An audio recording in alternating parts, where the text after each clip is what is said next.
फिर ये जो जवान 22 साल से परदेश में है, क्या इसको वतन प्यारा ना था? इसको क्या विंद प्यारा ना था? क्या इसको घर प्यारा ना था? या घर वाले प्यारे ना थे? कितनों ने अपनों की कब्रें सिर्फ कैमरों पे देखी है, जनाजे मयसर न हो सके। कितनों ने माओ को कब्रिस्तान जाते हुए वीडियो कॉल पे देखा है, अपनों के जनाजों को कांधे न दे सके। कौन समझेगा इनके दर्द को? कभी पूछो तो सही, ये परदेश क्यों काट रहे हो, गरीबुल वतन क्यों हो? खुदा की कसम जवाब आता है, जब घर से आए थे 4 बहनें जवान छोड़ के आए थे, 4 बहनों को रुखसत किया, अपनी शादी की है, फिर बेटी जवान हो चली है। का पहले 4 बहनों को रुखसत किया, अब बेटी जवान हो गई है। मैं कहना चाहता हूँ खुदारा, ये डिमांड के तमाशे बंद कर दो। के फपोले जल उठे सीने के दाग से, इस घर को आग लग गई घर के चराग से। सुने जरा, किसे फिक्र पड़ी आज घर की बहू खातून जन्नत की कनीज हो? कौन कह रहा सरसों में गिर के मालिक मुकद्दर में राबिया बसरिया की कनीज लिखी? आज सभी की एक भूख है, दौलत वाली होनी चाहिए, पैसे वाली चाहिए। खुदा की कसम, ये दौलत ये पैसा दायमी नहीं है, दायमी नहीं है, याद रखिएगा। आज हमारे उसूल ये हो गए ना, हम रिश्ते करने निकलते ना तो शरीफ नहीं, अमीर ढूंढते, अमीर ढूंढते। मैं हर समाज के सामने ये बात रखना चाहता हूं, हुजूर का दीन समझिए, शरीयत को समझिए। आका करीम के नजदीक अगर पैसे वाले की ज्यादा इज्जत होती तो मेरा नबी खातून जन्नत का हाथ कभी मौला अली के हाथ में न देता। वाह वाह वाह वाह, सुभान अल्लाह सुभान अल्लाह, कभी नहीं देता। वाह वाह। और जब रिश्ता बेटी का अली के साथ किया, घर गए और कहा था फातिमा तेरे लिए जिस जवान का इंतखाब किया है वो दौलत वाला नहीं दीन वाला है। वाह वाह वाह, सुभान अल्लाह। वो दौलत वाला नहीं दीन वाला। फातिमा कोई शिकायत तो नहीं? बेशक। खातून जन्नत भी फिर खातून जन्नत कहती हैं जिसमें रब रसूल राजी है उसी में फातिमा ज़हरा भी राजी है। आज हम रिश्ते के उसूल देखें इमरान भाई, रिश्ते कैसे किए जाते हैं? रिश्ते आज ऐसे किए जाते हैं कि कहते साहब हम लड़की देखने आ रहे हैं। लड़की देखने नहीं, हवेली देखने आते हैं। क्या बात है। 3 मंजिल अगर मकान है ना तो लड़की कानी भी हो, लड़की बढ़िया पसंद आ गई, लड़की नहीं हवेली पसंद आई। और किसी गरीब ने अगर छप्पर में हीला पाल रखा हो, कुरान और शरीयत के साये में उसकी परवरिश की हो, नजरों में हया का जेवर, चलते फिरते मुस्तफा के दर की कनीज लगे तो डाकू उस बच्ची को देख के कहते हैं बच्ची पसंद नहीं आई। कुत्ते तू बच्ची देखने आया ही नहीं था, तू तो उसकी कच्ची हवेली देखने आया। मैं जो दौलत की बुनियाद पे निकाह करते हैं और डिमांड करते हैं, मैं उन इंसानों को कुत्ते से बदतर मानता हूं, इसलिए कि कुत्ता फेंका हुआ खाता है और ये मांगने वाला छीन के खाता है। समझे जरा मेरी बात। सिर्फ निकाह अगर आसान हो जाए तो सरकार 1000 मुश्किलें ऐसे ही खत्म हो जाए। सैकड़ों मुसीबतें तो सिर्फ निकाह के महंगे होने की वजह से। आज सिर्फ मेरे आगे बेटी नहीं, कल आपके आगे भी बेटी आनी है, परसों आपके आगे भी बेटी आनी है। मैं आज जितनी चाहूं डिमांड कर लूं, कल मेरे दरवाजे पे भिखारी नहीं आएंगे। मैं तो खुल के कहता हूं खुदा की कसम, बाप 7 बेटियों को पालने में उतना बूढ़ा नहीं होता जितना एक बेटी को रुखसत करने में बूढ़ा हो जाता है। हाँ, एक बेटी को रुखसत करने में बाप की कमर टूट जाती है, 12 बेटियां पाल ले कमर नहीं झुकती है। एक बेटी को रुखसत करने की बारी आती है तो कमर टूट जाती है। हकीकत समझो जाओ, दुनिया का चेक करो लेवल।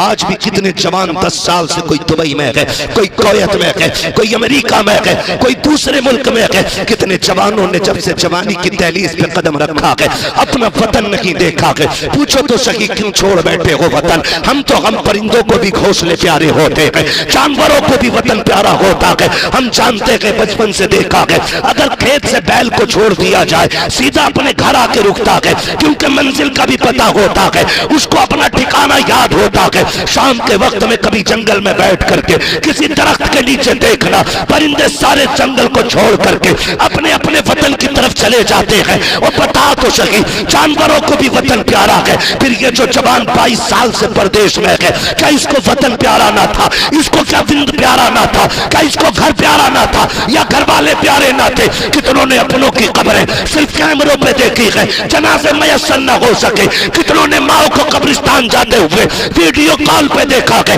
अपनों के जनाजों को कांधे न दे सके। कौन समझेगा इनके दर्द को? कभी पूछो तो सही, ये परदेश क्यों काट रहे हो? गरीबुल वतन क्यों हो? खुदा की कसम जवाब आता है, जब घर से आए थे 4 बहनें जवान छोड़ के आए थे, 4 बहनों को रुखसत किया, अपनी शादी की है, फिर बेटी जवान हो चली है। कब पहले 4 बहनों को रुखसत किया, अब बेटी जवान हो गई है। मैं कहना चाहता हूँ खुदारा, ये डिमांड के तमाशे बंद कर दो, निकाहों को आसान कर दो, ताकि कोई भी जा करके परदेश में गरीबुल वतनी की जिंदगी न गुजारे, कोई माँ से दूर ना रखे, कोई बाप के कदम से दूर ना रखे। आपसे इतनी गुजारिश है खुदारा, अपने ऊपर रहम करो, निकाह आसान करो, गरीबों को निभाओ। जब तुम ऐसा करोगे बगदाद वाला भी राजी होगा, मदीने वाला मुस्तफा भी राजी हो जाए। नारे तकबीर, नारे रिसालत, पैगामे मजहबे इस्लाम, मुफ्ती हम्माद रजा कादरी, बरकाती दूल्हा, कादरी दूल्हा, अशरफी दूल्हा, फैजाने गौसे आज़म। समझो जरा इन चीजों को यार, क्या फर्क पड़ता है अगर तुझे 5 लाख ना मिले तो? क्या रह जाएगा अगर तुझे 10 लाख ना मिले तो?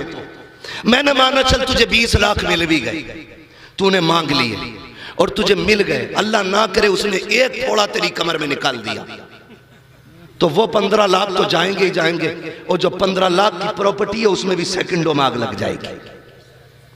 अल्लाह से कसरत नहीं, अपने रब से बरकत मांगा करो। ये हमारा इस्लाम इजाजत नहीं देता। कितनी बेटियां बाप की दहलीज पे बैठे बैठे बूढ़ी हो गई, खुदारा दर्द महसूस करो उनका, दर्द महसूस करो, उनकी तकलीफ को समझो।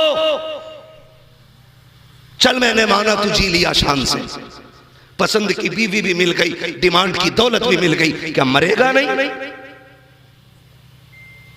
अगर ये गुमान है कि नहीं मरेगा तो सुन, हुए नाम वर बे निशां कैसे कैसे, जमी खा गई आसमां कैसे कैसे। बचना किसी को नहीं है, मरना सभी को है। अगर हुजूर ने ये पूछ लिया कि ये बच्ची तेरी वजह से जहर खा के मरी थी,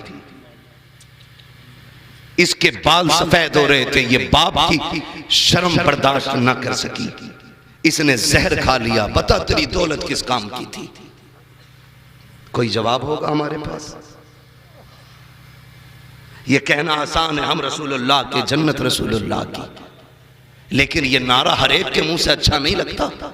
ये नारा सिर्फ अहमद रजा जैसे के मुंह से अच्छा लगता है। हमारी औकात, हमारी हैसियत, वह इश्क का इमाम, सैकड़ों से ज्यादा उलूम और फनून पे महारत रखने वाला,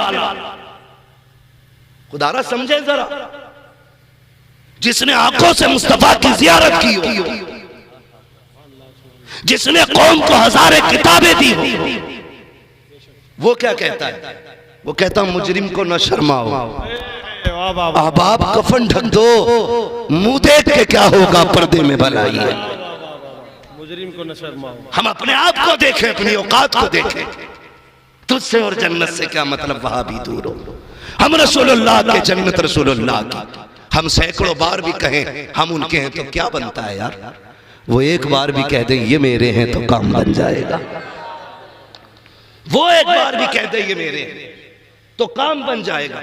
समझे जरा, जब बच्चियों के बालों में सफेदी उतरी ना, चांदी उतर आई, तो बाप पालते पालते बूढ़ा ना हुआ, बच्चियों की सफेदी देख के टूट गया।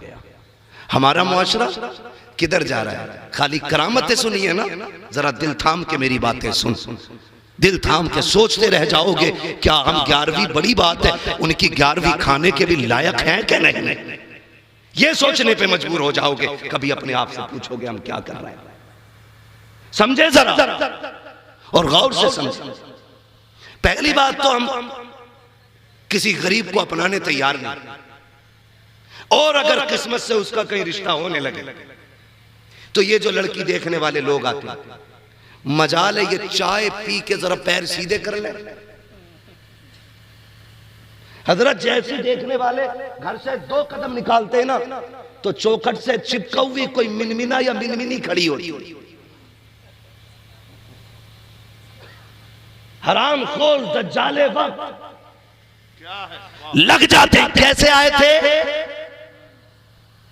लड़की देखने आए, कहते अच्छा पसंद आ गई, हाँ बोले ठीक है, तो कहते अच्छा तो इसका मतलब पूरा पता नहीं है तुम्हें,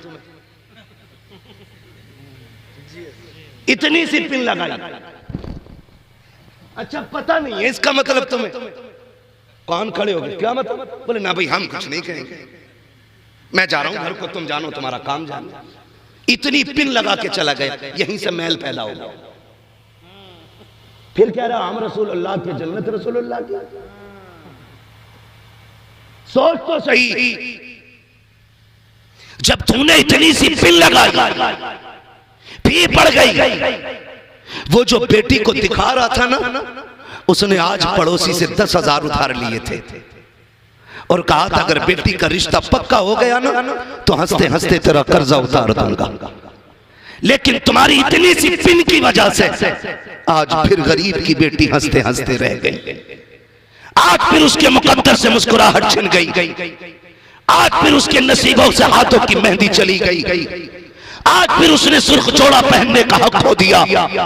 जी किधर रखे हो तुम कहां पड़े हो तुम? जन्नत यूं ही सस्ती नहीं है जो मिल जाएगी, जितनी आसान जन्नत है उससे आसान जहन्नम है, उसको क्यों भूले बैठे हो तुम? और रिश्ता हो गया, पिन लगाई फिर छूट गया, अगर पिन से भी नहीं छूटा तो फिर इंतजार करता है बारात का, बारात का इंतजार है, हिसाब लगाया जा रहा है बारात कब आएगी। और सुन जरा, कितने घर इसलिए उजड़ गए कि बारात आने से एक दिन पहले फोन आता है, सुनो जी बुलेट दोगे तो बारात आएगी, गाड़ी दोगे तो बारात आएगी, वरना अपनी बच्ची का रिश्ता कहीं और कर दो। तुम्हें क्या लगता है ये आवाज खाली लड़की के बाप तक पहुंची? नहीं, जब ये खबर से बेटी की आंख का आंसू गिराना तो उस आंसू के टपकने की आवाज गुंबदे खजरा तक चली गई है, हुजूर के कानों तक गई है। तेरी इस हरकत की वजह से अगर कोई बारात लौट गई है या बारात नहीं आई है तो तुझे क्या लगता है तेरी बेटी राजा महाराजा के घर में रहेगी, रानी बन के रहेगी? याद रखिएगा ये दुनिया है, जैसी करनी वैसी भरनी। अगर ये चाहते हो तुम्हारी बेटियां सुख में रहे, खुदा की कसम तुम दूसरे की बेटी को सुख दो, अल्लाह तुम्हारी बेटी को रानियों जैसी इज्जत अता। नारे तकबीर, नारे रिसालत, जश्न गौसुल वरा, पैगाम इस्लाम, अज़मत इस्लाम, शौकत इस्लाम। सितम सिर्फ गैरों के ही नहीं, दर्द बेचारा परेशान है कहां से उठे। भाई मैं इतना परेशान, किस किस मौजू पे बात करूं? एक हंगामा महशर हो तो भूलूं उसको, सैकड़ों बातों का रह रह के ख्याल आता है।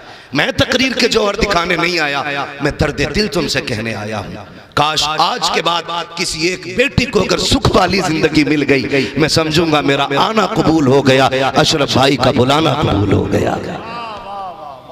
यही सोच के बदर बदर की ठोकरें खाता हूं। काश जिस बेटी को मेरे नबी ने इज्जत बख्शी थी फिर से किसी बेटी को इज्जत मिल जाए, यही सोच के गलियों के चक्कर काट रहा हूं।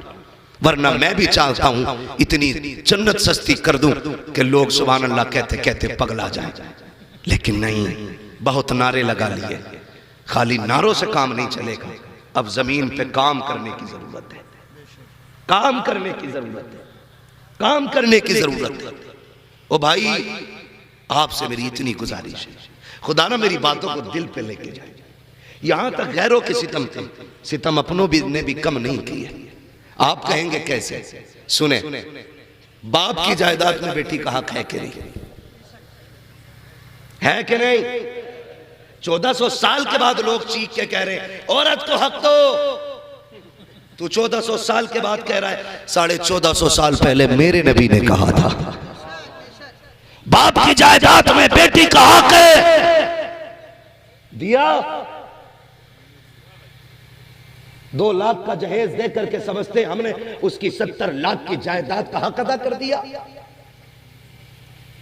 2 हिस्से बेटे के होते हैं, 1 हिस्सा बेटी का बनता है, ये इस्लाम का कानून। लेकिन दिया देता है कोई नहीं ना। मैं कहता हूं सिर्फ वो हिस्सा जो शरीयत ने बेटी के लिए लाजिम किया है ना, अगर वो देना शुरू कर दो ना, तो फिर बेटियां गरीब की भी हवेली में बैठी नहीं रहेंगी। फिर ये जहेज की डिमांड की जो लानत है ये खत्म हो जाएगी। खाली वो देना शुरू कर दो जो रखा गया इस्लाम ने, वो नहीं दिया। बेटी गई, बहुत गौर से मेरी बात सुनना, वक्त बहुत कम है, बस मेरे ख्याल से बहुत ज्यादा होगा तो 10 मिनट का वक्त है। जरा कह दे सुभान अल्लाह। समझ पा रहे ना मेरी बात? अल्लाह सलामत रखे सारे लोगों को। जब बेटियों की शादी हो गई और हमने उसको उसका हक दिया नहीं, हमने उसको उसका हक दिया नहीं, बेटी के घर पे बेटी पैदा हो, अल्लाह ने उसको जवान किया, बाप का इंतकाल हो गया, बाप की जगह पे फिर भाई आए। मैं भाइयों से हाथ जोड़ के गुजारिश करूं, खुदारा बाप के इंतकाल के बाद ना बहनों को लावारिस ना बना देना, बहनों को लावारिस ना बना देना, बल्कि ये करना है कि जब तुझे पता चले ना बहन आ रही है तो बीवी को और खुद दोनों इतना समझ लें कि उसके सामने मुंह बिगाड़ के नहीं आना है। ये सच्ची बात है। बाप के इंतकाल के बाद जब बहनें घर आती है ना तो भाभियों के चेहरे बिगड़ जाते हैं। किसी की बीवी को बुरा लग रहा हो ना तो वो यहां सुभान अल्लाह ना कहे, वरना घर कूटा जाएगा। सुने मेरी बात, ना लाइव चल रहा तो क्या हुआ, कैमरे का मुंह उधर को है ही नहीं।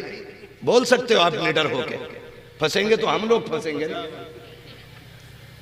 मुजरिम तो हम कहलाए। आई ना जब बेटी तो भाभी ने मुंह बिगाड़ लिया,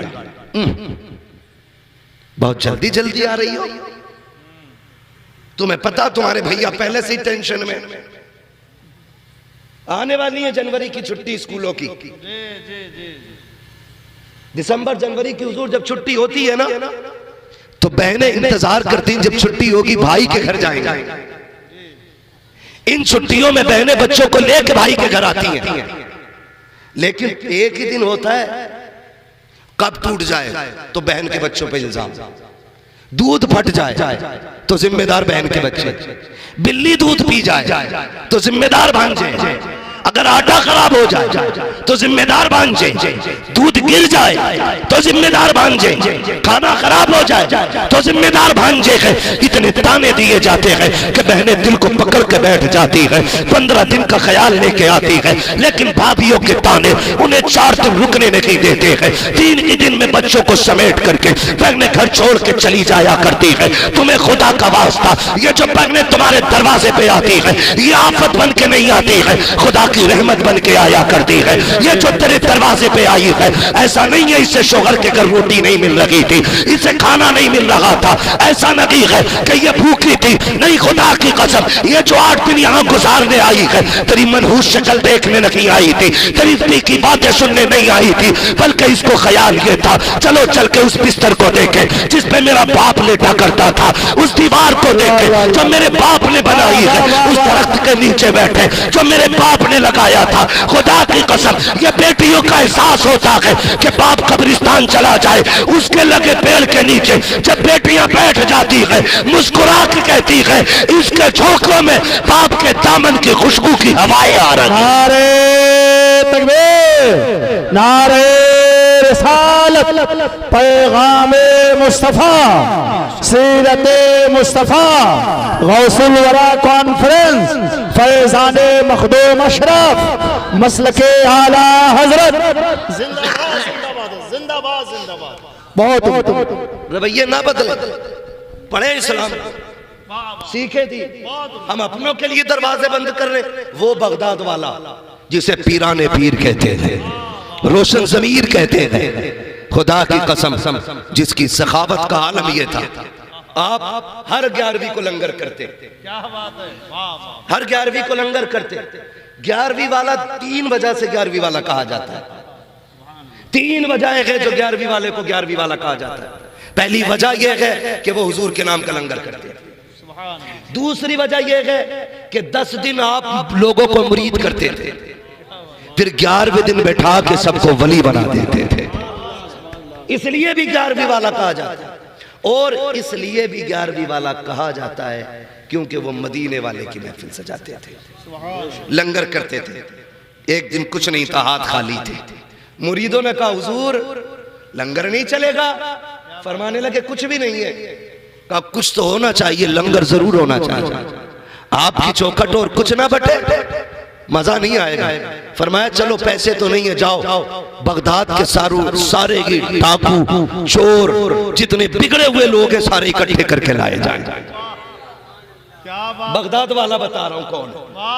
कहने लगे जितने भी डाकू और चोर हैं सारे इकट्ठे करके लाओ। कहना गौसुल आजम ने बुलाया। सारे इकट्ठे होके आ गए। फरमाने लगे आज कुछ नहीं था बांटने के लिए, तो हमने आज नया तबर्रुक बांटना है। कहा क्या? सारे चोरों को बैठा के निगाह डाली, सबको तोहफे में विलायत अता फरमा दी थी। सबको विलायत अता फरमा दी थी। कहने लगे हुजूर ये क्या? फरमाने लगे हुजूर की दर की खैरात है, खाली नहीं रहेगी। रोज जब भी 11वीं आएगी कुछ ना कुछ बांटा जाएगा। वो बगदाद वाला नहरे दरियाए नील पार करना, मुरीदों के साथ है, शागिर्द भी साथ में है। हाँ, बगदाद वाला चिमटे वाला पीर नहीं है, फुकनी वाला पीर नहीं है, चुटिया वाला पीर नहीं है, 10 अंगूठी पूरा बिसात खाना वाला पीर नहीं है। वो बगदाद वाला पीर है, वो बगदाद वाला पीर है, वो फिका वाला पीर है, वो तफसील वाला पीर है, वो हदीस वाला पीर है, वो कुरान वाला पीर है, वो सुन्नत वाला पीर है।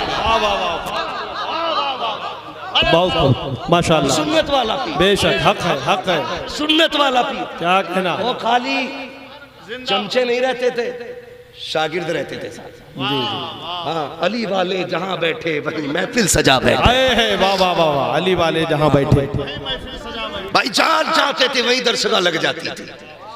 और सुने साथ जा रहे हैं, दरियाए नील के किनारे गरीब खड़ा रो रहे। फरमाने लगे बात क्या है, बात क्या है? जानते हो उसने क्या कहा? उसने कहा हुजूर दरियाए नील पार करना था और किराया नहीं था, कश्ती वाले ने धक्का देके उतार दिया। बड़े पीर थे, किसी छोटे मोटे गरीब को नजर में लाने की जरूरत क्या थी? है ना? आज तो हमें वही प्यारे हैं जो हमें अच्छे गद्दों पे लिटाएं, जो हमें सूखी चारपाई पे बिठाए, हम तो उसका नाम भी याद नहीं रखते। ये मिजाज है हमारे। बड़े पीर को देखो, फरमाने लगे अच्छा, शागिर्द से कहा दौड़ के जा, मेरी दरसगाह में सोने के सिक्कों की थैली रखी हुई है। आज पैसा कागज का है, उस वक्त पैसा सोने का था। आज सोना देखने नहीं मिल रहा है, उस वक्त सोना गरीबों की थैलियों में रहता था। फरमाने लगे जल्दी दौड़, सोने के सिक्कों की थैली, 100 सिक्के थे। शागिर्द दौड़ के ले आया, हुजूर आपने कश्ती वाले को बुलाया। फरमाने लगे ये सोने के सिक्कों की थैली है, रख ले। उसने कहा हुजूर क्यों? फरमाने लगे इस गरीब ने बताया कि तूने इसे किराए की वजह से दरिया पार नहीं कराया। कहते हैं इस थैली को रख ले, आज के बाद कोई भी गरीब आ जाए ना, उसे किराए की वजह से धक्का ना देना, अब्दुल कादिर तुझे ये देख के जा रहा है, जो भी गरीब आए उसे अब्दुल कादिर के किराए से दरिया पार कर। वाह वाह वाह वाह, सुभान अल्लाह सुभान अल्लाह, जिंदाबाद जिंदाबाद, अल्लाहु अकबर, या रसूल अल्लाह, या रसूल अल्लाह, जिंदाबाद जिंदाबाद। वो तो गैरों पे इतने मेहरबान, हम अपनों के लिए दरवाजे बंद कर लेते। एक भाई हॉस्पिटल में चला जाए, दूसरा फोन बंद करके बैठ जाता कहीं पैसे उधार ना मांग ले। दुनिया इतनी मतलबी हो गई है कि हम तो उधार भी उसी को देते हैं जिसके पास पैसा होता है। गरीब को तो कोई उधार देने भी तैयार नहीं। ये हिसाब लगाता ये देगा कहां से। शुक्र अदा करो रब ने मुसलमान बनाया है, और हमारा इस्लाम इतना प्यारा मजहब है। हमारे नबी ने बता दिया, तुम किसी गरीब को उधार दो 8 दिन के लिए, 8 दिन में वो आपको पैसा वापस ना दे, फिर आपसे कहे कि मुझे 8 दिन की मोहलत दे, तो हमारा दीन कहता है तुम 8 दिन की उसे मोहलत दोगे ना, अल्लाह तुम्हें हर दिन उतने ही पैसे सदका करने का सवाब अता फरमाए। खूब जिंदाबाद जिंदाबाद। आम के आम गुठलियों के दाम, पैसों के मालिक भी बने रहोगे और अल्लाह तुम्हें नेकियां भी अता फरमाता रहेगा। लेकिन हम तो पैसा वहीं लगाना सवाब समझते हैं जहां 4 लोग तारीफ कर दें। मीनार बना दो 15 फीट का मेरी तरफ से, 40 फीट मेरी तरफ से। 40 फीट का मीनार दुनिया देखेगी, गरीब भाई का इलाज किसी को दिखेगा नहीं। सिर्फ इसलिए फोन बंद कर लिया। दीन सीखे, मेरे नबी को देखे, दोनों आलम का मालिक मुख्तार है। आला हज़रत फरमाते मालिक कौनैन है, गोपास कुछ रखते नहीं, 2 जहां की नेमतें हैं उनके खाली हाथ में।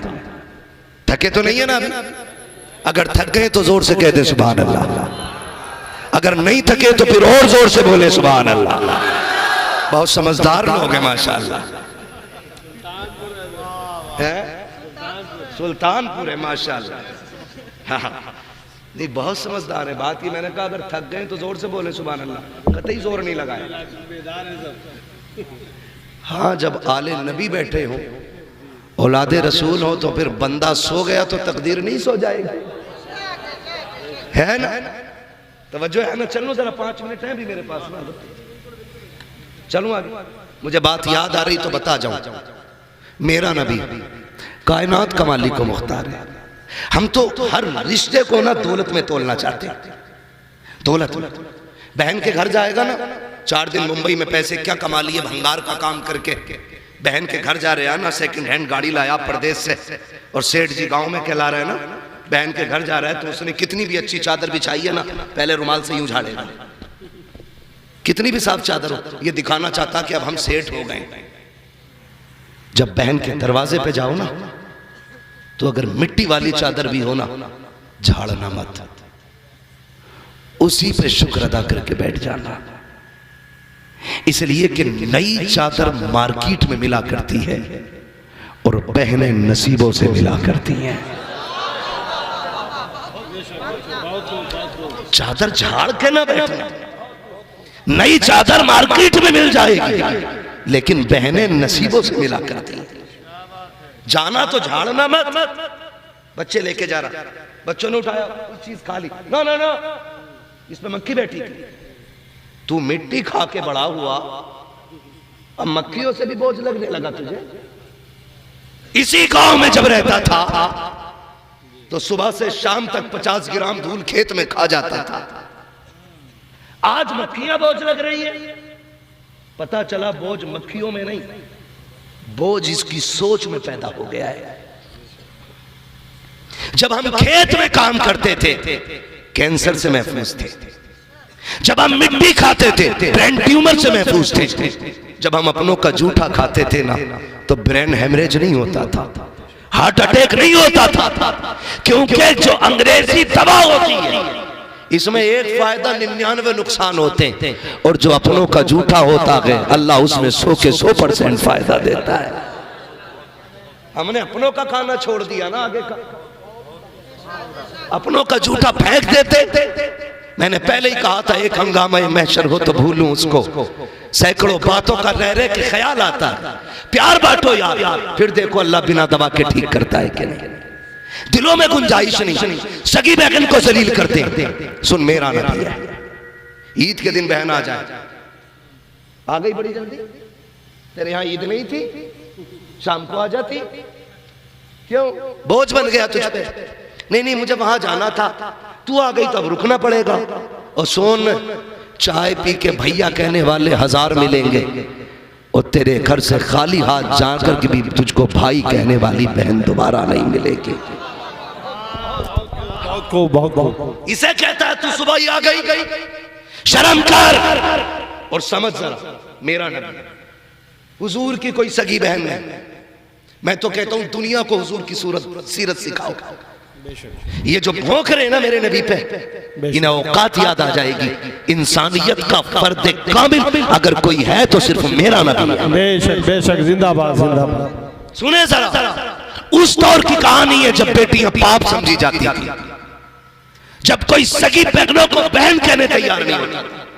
और मेरे नबी की कोई सगी बहन ही नहीं थी, इकलौता है मेरा नबी।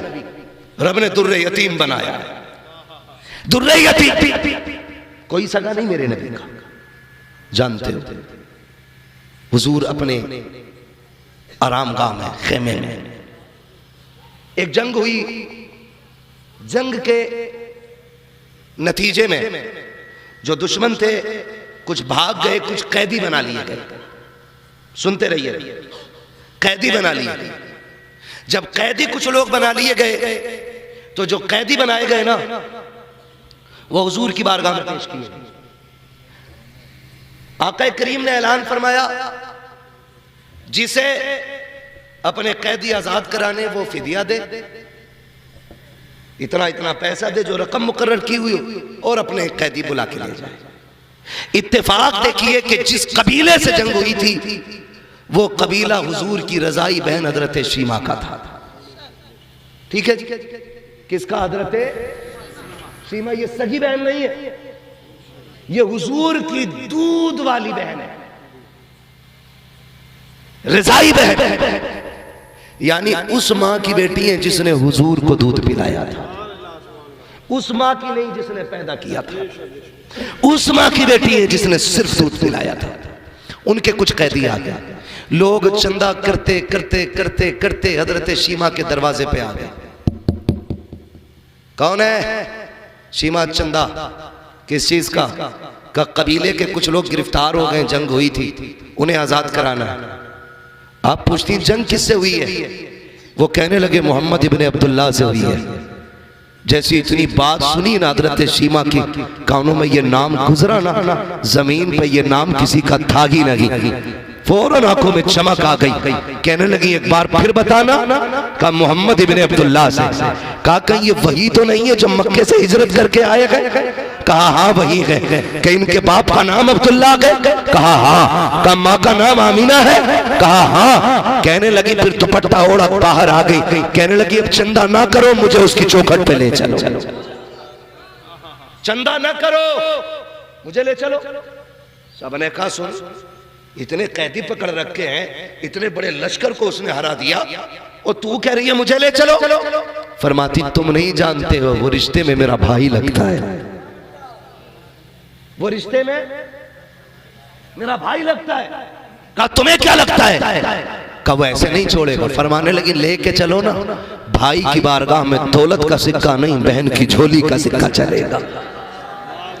बहनों को भाइयों पे बड़ा नाज होता है, इतना नाज करती है, अगर भाई सगा भाई जरा सा सेक्रेटरी बन जाए, पूरे मोहल्ले में कहती है मेरे भाई ने मेंबरशिप का इलेक्शन जीता है, प्रधान बन जाए, सबसे कहती मेरा भाई प्रधान है, मंत्री बन जाए, पूरे इलाके में कहती है मेरा भाई मंत्री बन गया है, भाई हाफिज कुरान बन जाए, पकड़ पकड़ के बताती है ये जो नाक पर लगा के ना ये मेरा भाई है, ये जो तकरीर कर लगा के ये मेरा भाई है। भाई जरा सी ऊंचाई पे आ जाए, बहनें कितने फख्र से कहती है ये मेरा भाई है जिसने फर्स्ट नंबर हासिल किया है, ये मेरा भाई है जिसने एमए किया है, ये मेरा भाई है। इतना नाज बहनों को होता है। हजरत शीमा ने कहा था मुझे लेके चलो, वो मेरे भाई लगते हैं। पहले तो यकीन नहीं किया, लोगों ने कहा चलो लेके चलते हैं। जानते हो हजरत शीमा चूंकि देहात की रहने वाली है, आका करीम की चौखट पे जा रही है। अब वो दौर नहीं था कि कोई आका की राह में कांटे डाल देता, अब वो वक्त भी गुजर चुका है, अब कोई कूड़ा नहीं डाल सकता है।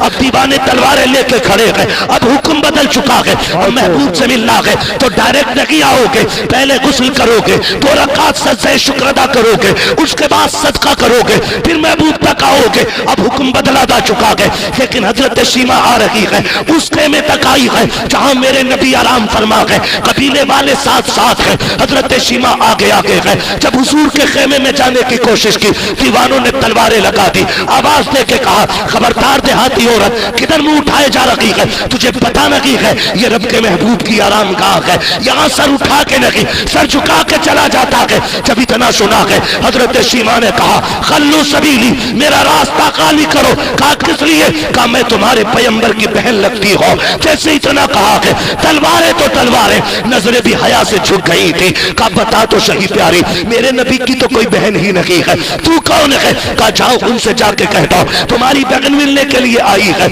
एक सहाबी दौड़े, आका खातून है, देहाती औरत है, वो ये कहती है कि मैं तुम्हारे नबी की बहन लगती हूँ। सरकार आपकी तो कोई बहन ही नहीं है, फिर ये कौन है? मेरे नबी फरमाते हैं जरा पूछो तो सही, अगर मेरी बहन है तो कोई निशानी है कि नहीं? जब आए हैं पूछने के लिए, बच्ची ने आस्तीन ऊपर की है और यहाँ पे दांतों के निशान दिखाए हैं। कहा जाओ उनसे जाके कह देना बचपन में मैं कोई कह रही थी जो वहदानियत के खिलाफ जुमला मेरे मुंह से निकला, इन्होंने बचपन में दांत गाड़ दिए थे, मुझे अपने भाई से इतना प्यार है, आज तक दांतों का निशान मिटने नहीं दिया है। कहा दूसरी निशानी अगर पूछे उनसे कह देना वो आई है जो ये तुझे गोद में लेके कहती थी अल्लाहुम्मा बिकिलना मुहम्मदा। कहा बस इतना कह देना। जब सहाबी अंदर आए हैं, आका वो जो देहाती औरत है वो ये कह रही है कि मैं तुम्हारे नबी की बहन हूँ, निशानी के तौर पे 2 दांतों के निशान है, और ये भी कह रही है वो आई है जो लोरी दे के कहती थी अल्लाहुम्मा बिकिलना मुहम्मदा।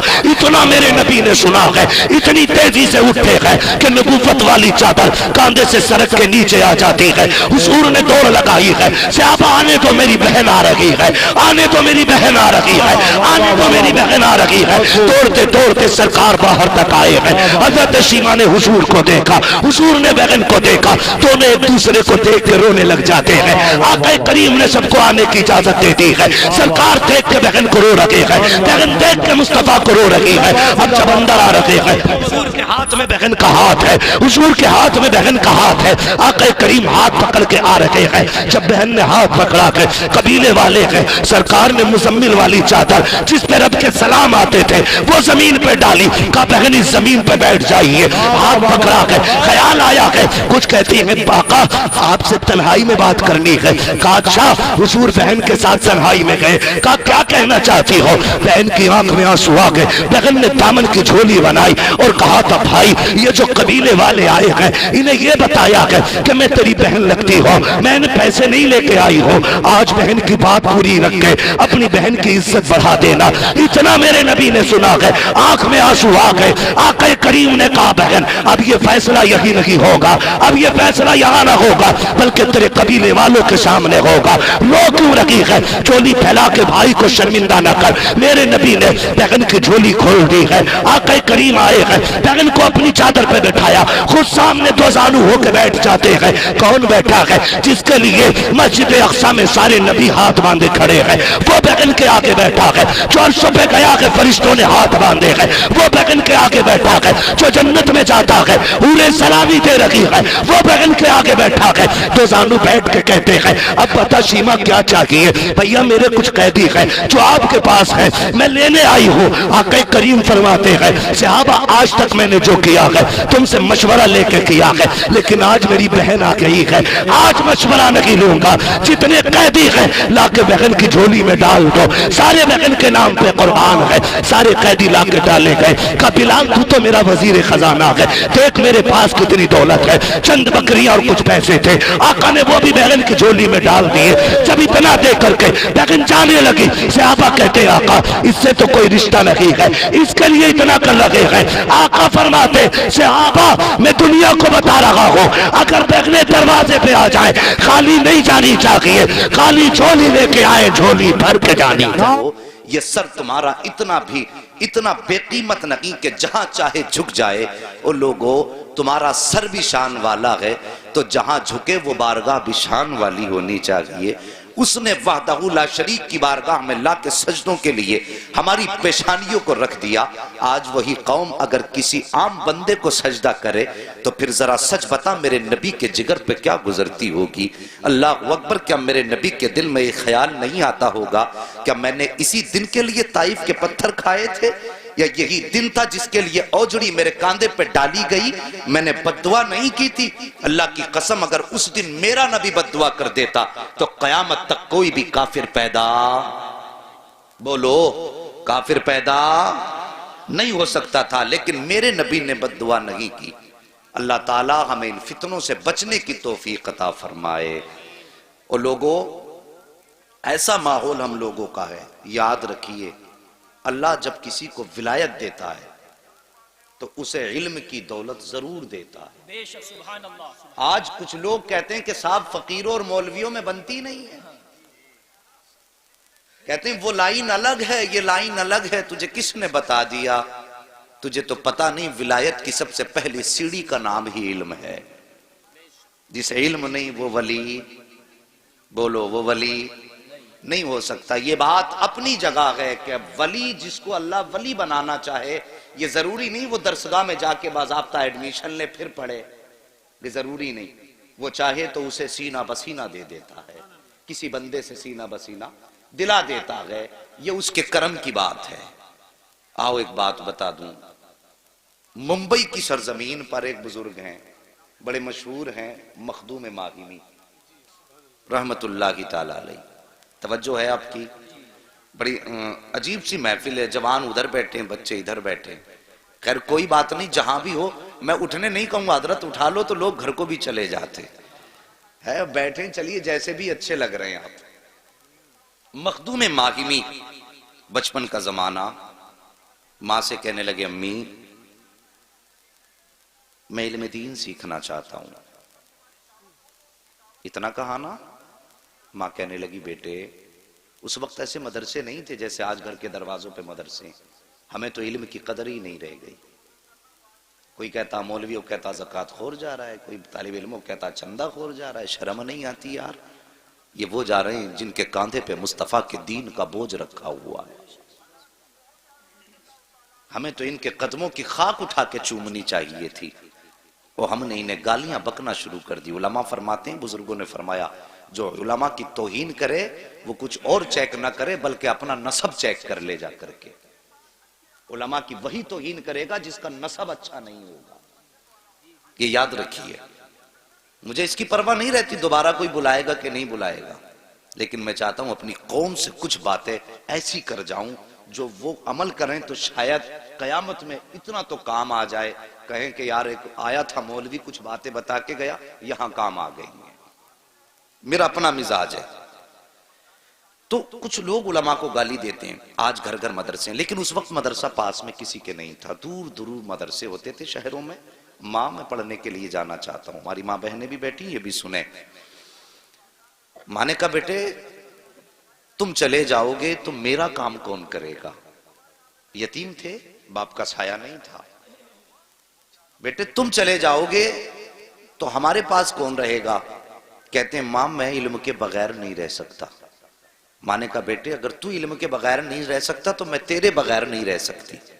अल्लाह अकबर। मां ने जब इतना कहा ना तो मां के फर्मा बरदार थे, आज की तरह नाफरमान नहीं थे।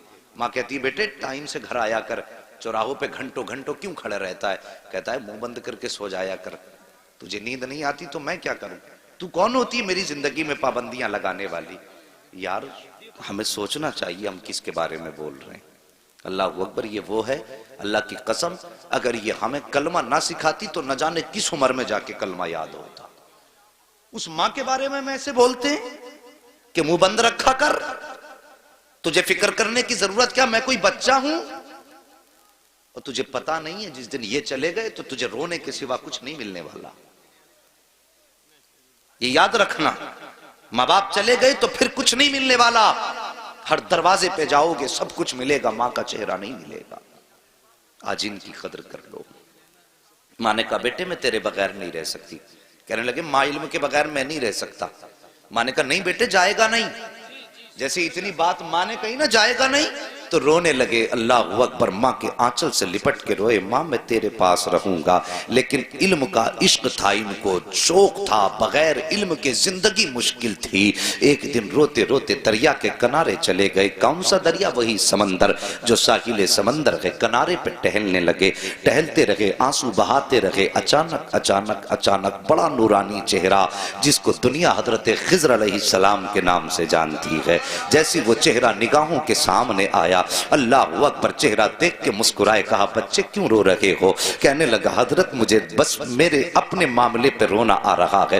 कहा बेटे बता तो सही। हजरत मखदूम मागिबी ने कहा था सरकार ये मेरा मामला है, आप जाइए। अल्लाह अकबर, मगर वो खिज़र थे, आए ही इन्हीं के लिए थे। कहते हैं बेटे बता परेशानी क्या है? कहते हैं हजरत मैं पढ़ना चाहता हूँ, माँ जाने की इजाजत नहीं देती है, मैं माँ का दिल तोड़ के नहीं जाना चाहता। हजरत खिज़र फरमाते हैं बेटे बात ये है, अगर तुम जाने की इजाजत तुमको नहीं मिली है तो मैं तुमसे वादा करता हूं रोज यहीं आया करना, मैं तुम्हें पढ़ा के जाया करूंगा। अल्लाह अकबर, इतना सुना हजरत खिज़र की, हजरत मखदूम मागिमी की दिल की दुनिया बदल जाती है। मारे खुशी के अब फूले नहीं समाते हैं। रोज आते हैं, अल्लाह का खिज़र पढ़ा के जा रहा है, रोज आते हैं, अल्लाह का खिज़र पढ़ा के जा रहा है। जब कई दिन गुजर गए तो एक दिन माँ ने कहा था, माँ ने पूछा था लख्ते जिगर कहाँ जाते हो? नूरे नजर गायब होते हो, पता नहीं चलता है। लेकिन हजरत खिज़र ने एक वादा किया था, बेटे मखदूम एक वादा करो। कहा कौन सा वादा? कहा किसी को ये राज बताओगे नहीं कि मैं पढ़ाने आता हूं।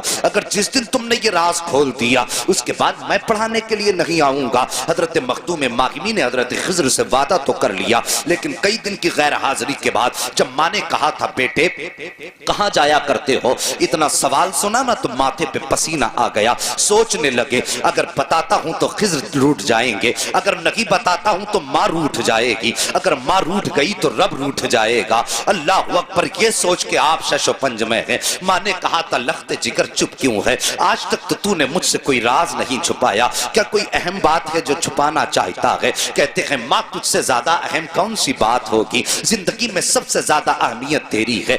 मां ने कहा बेटे फिर बता तो सही कहां जाता है? हजरत मखदूम मागिमी की आंखों में आंसू भर आए। उधर खिज़र की जुदाई, उधर तालीम से दूरी का जब मंजर सामने आया, आंख में आंसू आए। कहने लगे माँ आज तूने पूछा है तो बताता हूँ, मैं कहीं और नहीं जाता।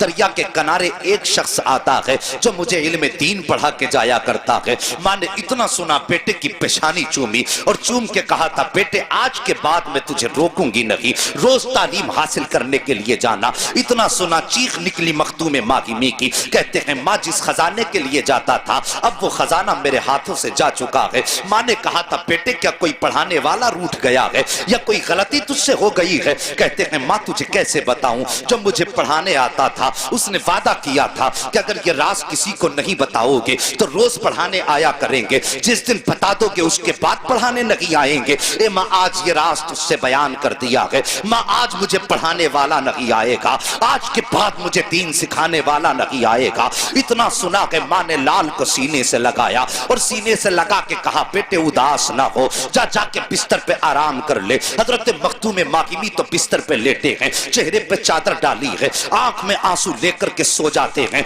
लेकिन मां नहीं सोई है। और लोगों आज परेशानियां होती हैं तो मौलवियों की चौखटों पे जाके झटके धक्के खाया करते हो, टोरी कर दो तावीज कर दो, मुसीबतें आ रही हैं। अल्लाह की कसम खा के कहता हूं सबसे बड़ा तावीज खुदा ने तेरे घर के अंदर रखा है, सबसे बड़ा दुआ देने वाला खुदा ने तेरे अंदर रखा है। आज झूठे पीरों फकीरों के चक्कर में तुम तर तर की ठोकरें खाया करते हो। अगर तुम्हारे काम नहीं बना करते हैं तो छोड़ो इधर उधर के चक्कर। अगर घर के अंदर माँ मौजूद है तो कदम पकड़ लो और आंचल सर पे रख के कह दो, ए माँ बरकत की दुआ कर दे।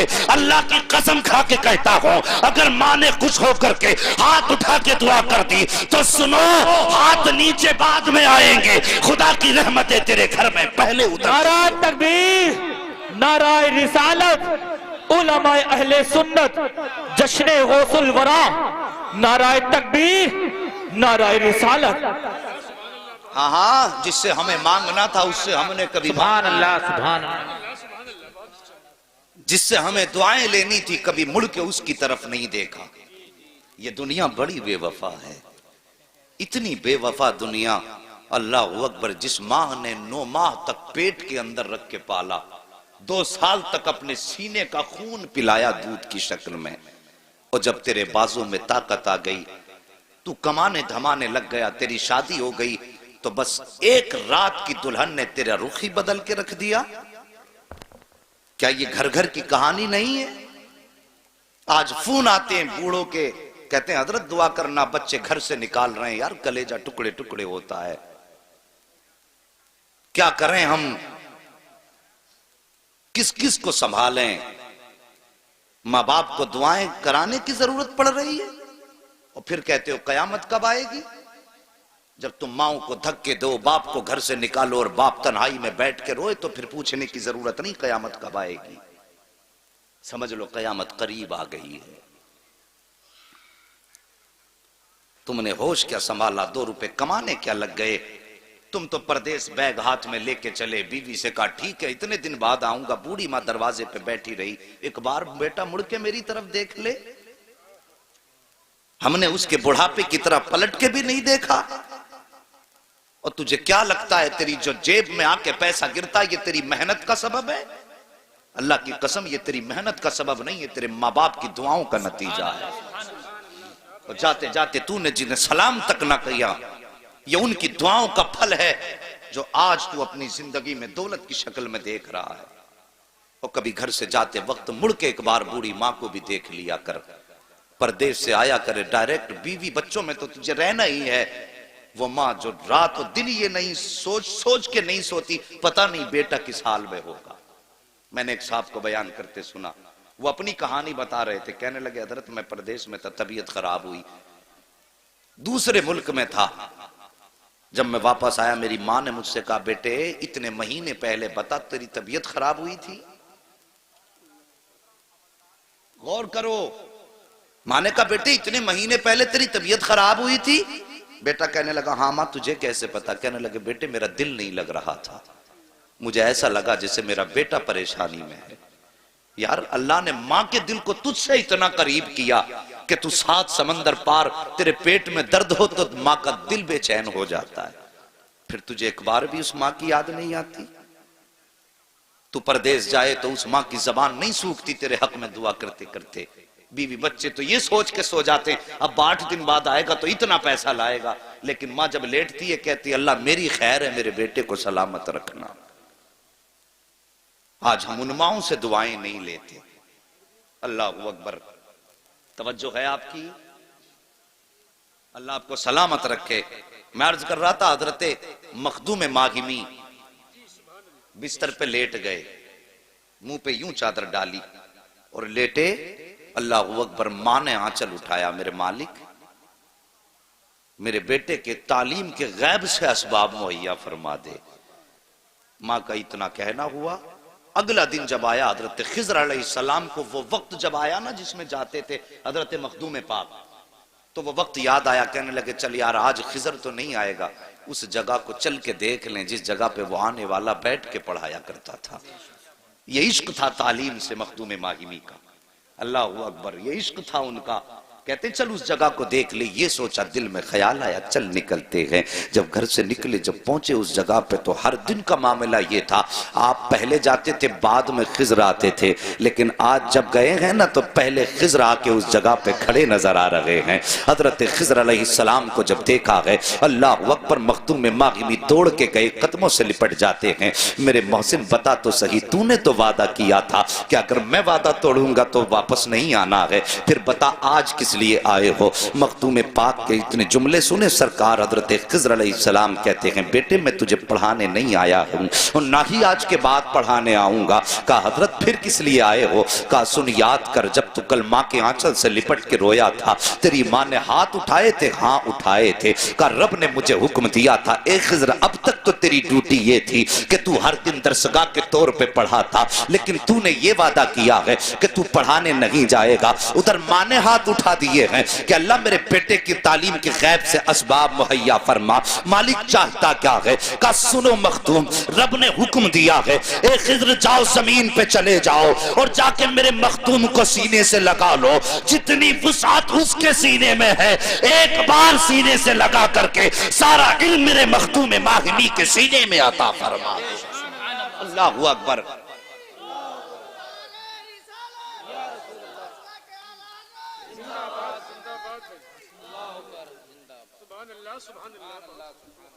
ओ लोगो, मैंने कहा था रब पहले इल्म देता है, फिर विलायत का ताज देता है।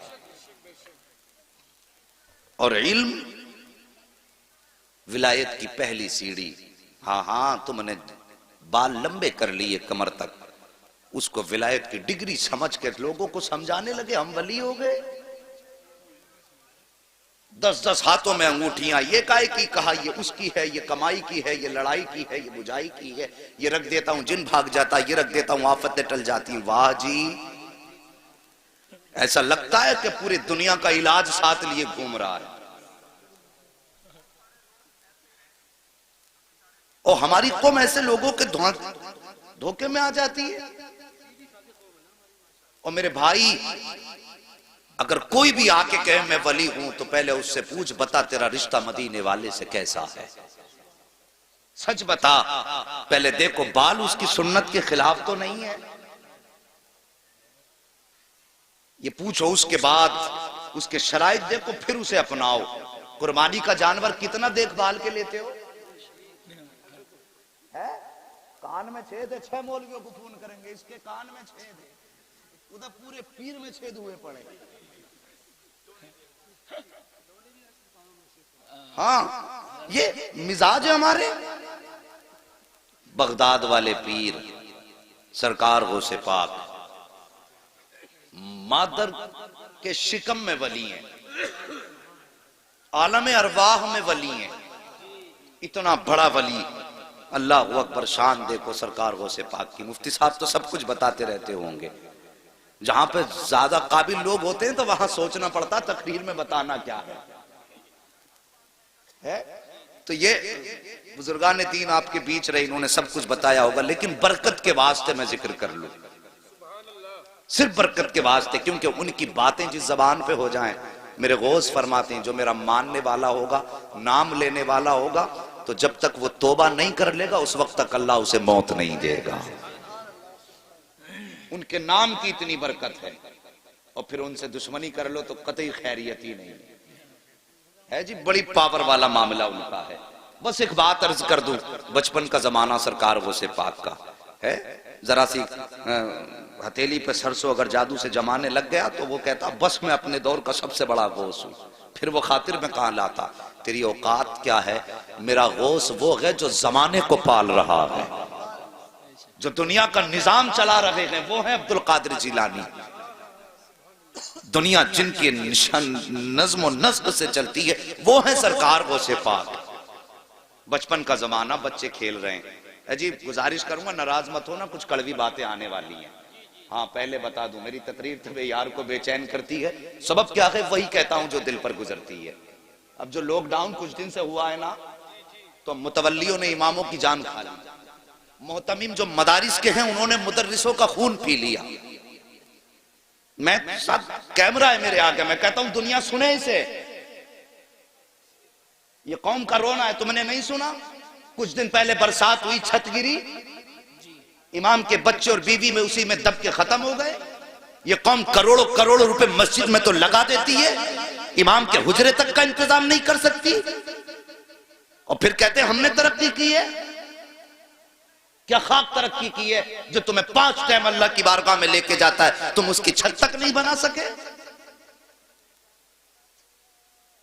एक मुफ्ती साहब मुझसे कहने लगे, हज़रत लॉकडाउन में 5 लाख का चंदा करके दिया मदरसे वालों को, 5 लाख का, और मदरसे वालों ने यह कह के कुछ नहीं दिया कि इस टाइम लॉकडाउन है, तुम्हें कुछ नहीं दिया जा सकता।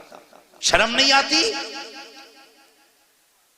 मैं तो सबकी बात करता हूं, चाहे वो ऊपर का मामला हो या नीचे का हो, किसी का हक न मारा करो, किसी का हक न मारा करो। अभी कुछ दिन पहले अखबार में एक तस्वीर और आई, किसी हाफिज ने फांसी लगा के अपनी, वो मर गया। बात ये नहीं उसने अच्छा किया या बुरा किया, बहस इससे नहीं कि वो गलत किया या सही, बहस ये है कि यार कौम ने एक इमाम को कितना मजबूर कर दिया कि वो बच्चों के चेहरों के भूख के असरात ना देख सका।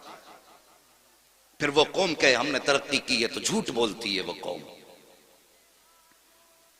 कितनी मजबूरी लगी होगी उस बाप के सामने जिसने बच्चों के होते हुए फांसी पे लटकना गवारा किया। क्या कभी किसी ने उसके दर्द के बारे में सोचा? सोशल मीडिया पे ये फोटो डाला गया तो हमारी कौम के काबिल लोगों ने कहा जी ये गुनाह कर बैठा। अबे मौलवी ये सबको पता गुनाह कर बैठा, लेकिन सोच तो सकी वो क्या वजह है जिसने फांसी तक पहुंचाया है? क्या ये कौम का जुल्म नहीं है? क्या ये अपनों का जुल्म नहीं है? मैं कहता हूं अगर एक पड़ोसी ने भी अपने घर का एक वक्त का खाना उठा के उसके बच्चों को खिलाया होता तो वो फांसी ना लगाता। अगर उम्मत मुस्लिमा ने पड़ोसी का हक समझा होता तो वो मौत को सीने से ना लगाता। हाँ उसने गलत किया है, लेकिन उससे ज्यादा गलत तुमने किया है कि तुम पेट भर के सोते रहे और एक कलमा पढ़ने वाला भूखे बच्चों के सामने जिंदा न रह सका। कोई तो मजबूरी रखी होगी। यार तुम कहते हो वो गलत है, लेकिन मैं कहता हूं वो जितना बड़ा गलत है उससे ज्यादा तुम गलत हो। मेरे नबी फरमाते हैं कि जिसका पड़ोसी भूखा सो जाए और वो पेट भर के सो जाए, आका फरमाते हैं वो आजी भी हो सकता है, नमाजी भी हो सकता है, वो सब कुछ हो सकता है, लेकिन मुस्तफा का नहीं हो सकता। ये कड़वा सच है, इसे सुनिए और समझिए। हमने ऐसे हालात बना दिए। अल्लाह अकबर। और लोगों कदर करो और भूखों का ख्याल रखो। मैं समझता हूं अमीरों से कई गुना ज्यादा हमारे गरीब अच्छे हैं। कम से कम गरीब का पड़ोसी फाके से तो नहीं सोता। यह हमने अक्सर देखा है, जिनको अल्लाह ने दौलतें दी उन्हें चुगलखोरी से फुर्सत नहीं। दिन भर यही कहते हैं वो मेरी दौलत को देख के चल रहा, वो मेरी गाड़ी को देख के चल रहा, मुझे इसे देख के चल रहा। जब पेट भरा होता है तब आदमी चुगली करता है, और जब भूखा होता है तो फिर उसे बच्चों के लिए कमाने की फिक्र होती है। भूख की फिक्र वो सॉरी चुगली की फिक्र नहीं होती, सिर्फ भूख की फिक्र होती है। जब आदमी पेट भर के खा लेता है ना, फिर दुनिया भर की पंचायतें लेके बैठता है। ये बात मेरी याद रखना चाहिए। सरकार वो से पाक, बचपन का जमाना गुजर के जा रहे, बच्चों के साथ खेल रहे, लेकिन उनका खेल ऐसा नहीं था जैसे हम लोगों का है। वो अल्लाह वाले थे, उनका खेल भी ऐसा था जिसमें जिक्र इलाही होता था। हाँ करामत खूब सुनते हो, लेकिन कुछ उनकी जिंदगी से सीरत से भी हासिल करो, गौर करना। मैं बताऊं कितनी शान वाले हैं। मैंने कहा था माँ के पेट से वली हैं सरकार गौसे पाक, बल्कि आलम अरवाह से ही वली हैं गौसे पाक। बात समझना मेरी। तो एक बुजुर्ग का गुजर हुआ। पहले के बुजुर्ग बड़े अच्छे थे, बच्चों को सलाम करके गुजरते थे। आज अगर इमाम सलाम ना करे मुतवल्ली को अगले दिन छुट्टी हो जाती है। जी सलाम नहीं करके गया, बिस्तर बंधवा दो भाई इसका, यार सलाम नहीं किया मुझे। 4 आदमी बैठे थे, निकल के तो वो जा रहा था। ये सोच है। मगर वो अल्लाह वाले कैसे थे, बच्चों को सलाम कर डाला। भाई अगर कोई दिक्कत हो तो मेहरबानी करके बता दे। हाँ तवज्जो कीजिए जरा। गुजर के जा रहे थे, सलाम किया, सारे बच्चों ने कहा वालेकुम अस्सलाम। मेरे गौस ने 2 मरतबा कहा वालेकुम अस्सलाम वालेकुम अस्सलाम। बात समझ में आई? या तो बहुत अच्छी याद है आपको या फिर समझ में नहीं आई। लेकिन अगर बहुत अच्छी याद है तो मैंने कहा था बरकत के वास्ते, लेकिन बताना मैं ये चाहता हूं उनकी जिंदगी देखिए, बुजुर्ग सलाम कर रहे हैं बच्चों को, सबने कहा वालेकुम सलाम वालेकुम सलाम। मेरे गौसे पाक ने जब 2 मरतबा जवाब दिया ना तो वो बुजुर्ग ठहर गए, वो भी वली थे। जब ठहर गए ना फरमाने लगे बेटे मैंने बच्चों को सलाम किया, सबने 1 बार जवाब दिया, बेटे तुमने 2 बार जवाब क्यों दिया? सरकार गौसे पाक फरमाते हैं बाबा जाइए आप अपना काम कीजिए, हमें अपना काम करने दीजिए। ये कोई ज्यादा उम्र की बात नहीं है, ये बस तकरीबन 3-4 साल की उम्र की बात है। वो आए बुजुर्ग, उंगली पकड़ ली, हाथ पकड़ के कहने लगे बेटे जब तक बताओगे नहीं जाऊंगा नहीं। वजह क्या है? अल्लाह अकबर। सरकार गौसे पाक ने यूं चेहरा देखा, मुस्कुराए, बाबा जी बेटा पूछोगे? कहा हाँ। उंगली पकड़ के वहां लाए जहां पर ऊंचा सा टीला था। उसके बाद फरमाते हैं वो आपको बस्ती नजर आ रही? कहा हाँ। कहा वो घर नजर आ रहा है? कहा हाँ। कहा याद कीजिए कि आप आज से तकरीबन 4 साल पहले इस बस्ती के पास से गुजरे, बस्ती से गुजरे थे? कहा हाँ गुजरा था। कहा उस सामने वाले घर से भी गुजरे थे? कहा हाँ गुजरा था। क्या आपने उस घर के दरवाजे पे सलाम किया था? कहा हाँ। क्या सोच के सलाम किया था? मैंने ये सोच के सलाम किया था सैयदों का घराना है, कुछ दुआ लेके चला जाऊं। अल्लाह अकबर। सरकार गौसे पाक फरमाते हैं जब सलाम किया था तो कोई जवाब मिला था कि नहीं मिला था? कहा नहीं बेटे कोई जवाब नहीं मिला। तो तुम्हारे दिल में ये ख्याल आया था कि बताओ सैयदों के घर से दुआ तक ना मिल सकी? का इतना ख्याल आया था? कहा हाँ आया था। अल्लाह अकबर। जैसे इतना सुना ना उन बुजुर्ग ने कहने लगे बेटे तुम्हारी उम्र कितनी है? कहा बाबा ये ना पूछ उम्र कितनी है। कहा बेटे फिर बता तुम्हें कैसे पता? सरकार गौसे पाक फरमाते हैं बाबा याद करो जब आप उस दरवाजे से गुजरे थे उस वक्त अब्दुल कादिर माँ के पेट के अंदर मौजूद था, और जब तुमने सलाम किया था तो मैंने अपने कानों से तुम्हारे सलाम का जवाब सलाम सुना था। मेरे दिल में ख्याल आया कि मैं तुम्हारे सलाम का जवाब दे दूं, लेकिन फौरन मुझे दूसरा ख्याल आया अगर मैंने जवाब दे दिया तो मेरी माँ डर जाएगी। कहा हजरत जी माँ के डर से मैंने आपको सलाम का जवाब नहीं दिया था, इतना सुनना था। वो बुजुर्ग हैरत से देखने लग जाते हैं। सरकार गौसे पाक फरमाते हैं अब सुन लीजिए हजरत, एक सलाम का जवाब तो उस दिन दिया है जो तुम सैयदों पे कर्ज करके गए थे, और एक जवाब आज का दिया है जो आज तुम महफिल पे सलाम करके जा रहे हो। इतने बड़े वली हैं सरकार गौसे पाक। और उसके बाद अम्मी से कहते अम्मी हम पढ़ना चाहते हैं। क्या कमी थी विलायत की इनके दामन में? कोई कमी थी? सरकार गौसे पाक से पूछा गया आपको ये कब पता चला कि आप वली हैं? तो आप फरमाते हैं मुझे तब पता चला जब मैं मदरसे गया तो मुझे आवाज आ रही थी लोगों अल्लाह का वली आ रहा है इसे रास्ता दे दो। फरमाते उस वक्त पता चल गया था मैं वली।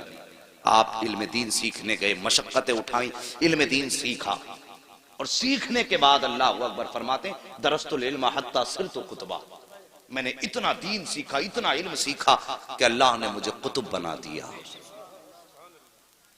कितनी बड़ी बात मेरे गौस ने कही, अल्लाह ने मुझे कुतुब बना दिया, हत्ता सिरतु कुतबा, यहां तक कि मैं कुतुब हो गया। ये इल्म दीन की बरकत है। हम अपने बच्चों को पढ़ाने मदरसे में 1 घंटे के लिए भेज के कहते हैं मौलाना जरा जल्दी छुट्टी कर देना, इसे ट्यूशन के लिए जाना है। 6 घंटे स्कूल में, 1 घंटा मौलवी के पास, फिर 6 महीने बाद कहते हैं मौलाना पढ़ाया ही क्या है? 1 घंटे में बताइए कोई ऐसी दरसगाह हमें भी बता दो जहां 1 घंटे में बुला करके कुतुब और वली बना दिया जाता है। वक्त दीजिए दीन के लिए, ये हमारे लिए बड़ा जरूरी है। और जब वक्त होगा ना तो फिर अखलाक सजेंगे, अखलाक अच्छे होंगे। और कितने अच्छे अखलाक होंगे मेरे गौसे पाक। बस इन्हीं की सीरत से कुछ बातें आपके बीच रख के मैं बात खत्म कर लूंगा। मेरे सरकार गौसे पाक की सीरत देखिए, आज अपने हालात का जायजा लें। 11वीं शरीफ का लंगर होता है, लड़ जाते हैं प्लेटों के चक्कर में, मेरी तूने प्लेट ही तोड़ डाली। हाँ, बांटने वाले के कपड़े नोच लेते हैं। अरे मैं पक्का 11वीं वाला हूं भाई। ये हमारी कौम का मिजाज है, हलवा बने तो सबसे आगे, जर्दा बने तो सबसे आगे। हलवे तू खाएगा तो सीरत कौन सीखेगा, जर्दे तू खाएगा तो सीरत कौन सीखेगा। हाँ मेरे सरकार गौसे पाक का किरदार देखो, अल्लाह अकबर। सरकार गौसे पाक के दौर में गवैया था जिसकी आवाज बड़ी अच्छी थी, इतनी अच्छी आवाज थी कि लोग उसको गाना सुनने के लिए बुलाया करते थे। वो गाने गाया करता था। लेकिन अब सुनो अल्लाह वालों के काम क्या होते हैं, सुनना जरा गौर से इस बात को, शायद के उतर जाए तेरे दिल में मेरी बात। उन्होंने गौसे पाक के दौर में जब उसने गाना गाना शुरू किया ना, मेरे गौसे पाक फरमाते हैं, सुन तेरी बड़ी अच्छी आवाज है, गाने न गाया कर, इससे अल्लाह नाराज होता है, कुछ और नात पढ़ लिया कर। वो कहने लगा यार देखो तो अब्दुल कादिर को मेरी कमाई से जलन होता है, मेरी शोहरत से जलते हैं। अल्लाह अकबर, गौसे पाक को और चौराहे पे खड़ा करके खड़े होकर बुराइयां करने लगा। आज भी कुछ लोग होते हैं ना, उनसे कह दो कि साहब ये काम ना करो, तो कहते हैं नहीं जी तुम तो मेरी बुराई मुझसे जलते हो, मेरी तरक्की से जलते हो। अल्लाह अकबर, ऐसे ही उसने जवाब दिया। वक्त गुजरता गया, लोगों में उसकी बड़ी मकबूलियत हुई। वो पैसे कमा के लाता था, घर वाले खाना खिला देते थे, लाता था खिला देते थे, लेकिन याद रखो हर चीज की एक उम्र होती है। और साहिब कभी ये सोच के गुनाह न किया करो कि बुढ़ापा आएगा तो तौबा कर लेंगे, अभी तो जवानी है, अभी तो देखा ही क्या है। नहीं जी, उम्र के किसी भी हिस्से में मौत आ सकती है। किस्मत वाले होते हैं जिन्हें बुढ़ापा हाथ आ जाता है। अब तो देखा कि सफेद बालों वाले बिस्तर पे लेटे रहते हैं और जवान लोगों के जनाजे घरों से हमने उठते देखे हैं। यार मौत की तैयारी कर लो, मौत की तैयारी कर लो। अल्लाह के बंदो, मौत को दूर न जानो, मौत हमारा पीछा कर रही है। हम मौत से भाग रहे हैं लेकिन मौत हमारे पीछे है, एक दिन आके हमें पकड़ लेगी। अल्लाह अकबर, सरकार वो सिपाक फरमाते हैं, सुन तू तौबा कर ले। उसने कहा नहीं तुम जलते हो मेरी तरक्की से। वक्त बदला, गले में अब उसके बुढ़ापे के असर आए, आवाज दबने लगी। लोगों ने उसको बुलाना शुरू कर दिया। लोगों ने जब उसको बुलाना शुरू कर दी, बंद कर दिया, जब आवाज खत्म हुई लोगों ने बुलाना बंद किया, पैसा खत्म हुआ, घर वालों ने खाना खिलाना बंद किया।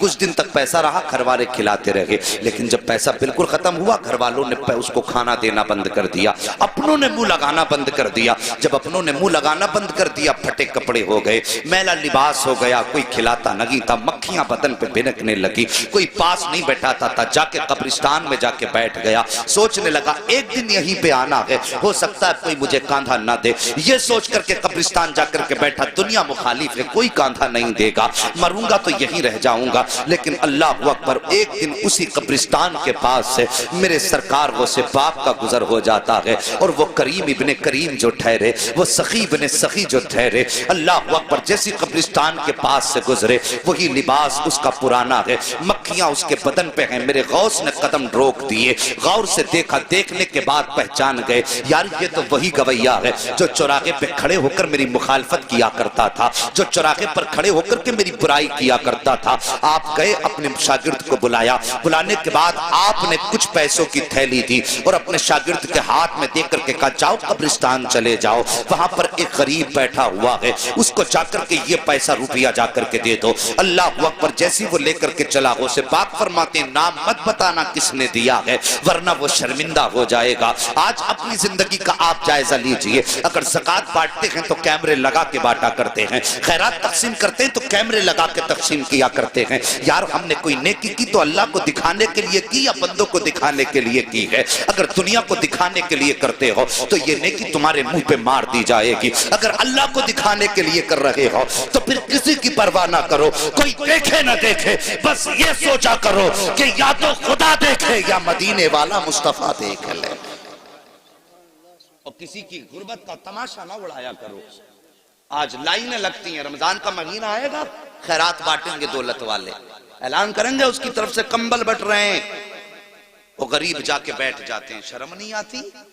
इंतजार कराते हो, आगे बढ़ो, वक्त बहुत कम है साहिब। मैं कहता हूं कोई भी काम करना हो अल्लाह की रजा के लिए किया करो, हमें मरना है, बस ये याद रखो, हमें हसनैन के नाना को मुंह दिखाना है, मौला अली का भी सामना करना है साहिब, उनका सामना करना है। किस मुंह से सामना करना, ये तुझे और मुझे सोचना पड़ेगा। सरकार को से पाक फरमाते हैं जाके उसे बताना मत किसने दिया है। ये आया मुरीद लेकर के, आने के बाद कब्रिस्तान में इसी गरीब के हाथ में जाके जब थैली रखी ना, इसने यूं चेहरा उठाया और देख के आंखों में आंसू आ गए। कहने लगा यार ये तो बता दे, पूरे शहर के अंदर किसी ने मुझे मुंह तक नहीं लगाया, कोई मुझे एक वक्त का खाना देने तैयार नहीं है, ये बता ये इतना एहसान किसने कर दिया है?